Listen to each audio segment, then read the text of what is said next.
Okay, so right now we're going to be doing the muscle rehabilitation after her adjustment. We need to make sure that we're teaching her spine to actually hold the adjustment that she just received. Most chiropractors are just going to adjust, send you on your way, tell you to come back when you're feeling the symptoms, come back when you're in pain, something along those lines. We want to make sure we're actually correcting what we just saw in those x-rays long term. So what she's doing right now, she's wearing a set of head weights. I'll explain that in a second. She's also going to be doing shoulder weighting. And then she's going to go ahead and step up on this platform right here. This is a vibration platform. It's going to vibrate at a very high frequency underneath the feet.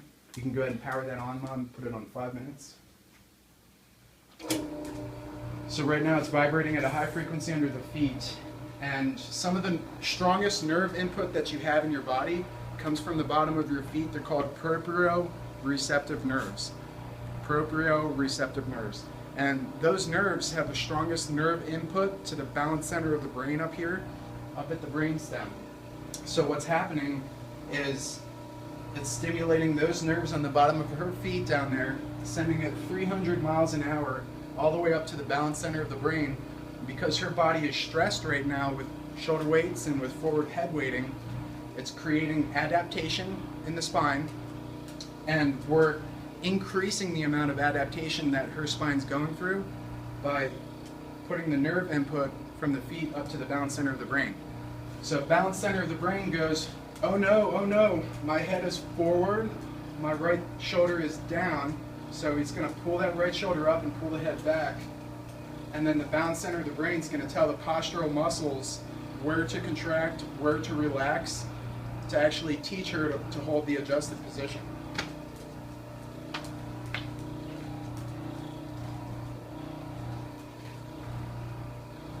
I just want to go ahead and further explain this a little bit so that it makes sense.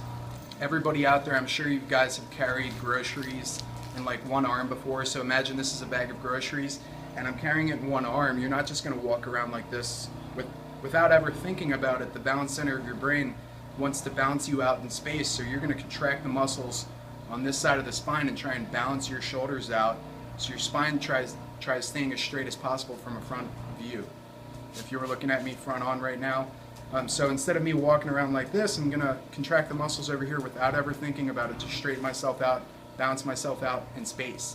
And so that's called the ocular righting reflex, because your body does that based on your eyesight, and your ears, it does all the balance righting that way. So what we're doing, the same principle, if you apply forward head weights, it's going to pull the head forward, so your natural adaptation is to pull the head back and look up, which recreates or puts a curvature back into the spine from the side view on the neck.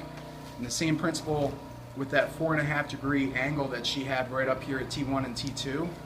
You put those shoulder weights on. Instead of her walking around like this with the shoulder low, she's going to pull that shoulder up and activate only muscles on one side of the spine to get rid of that curve.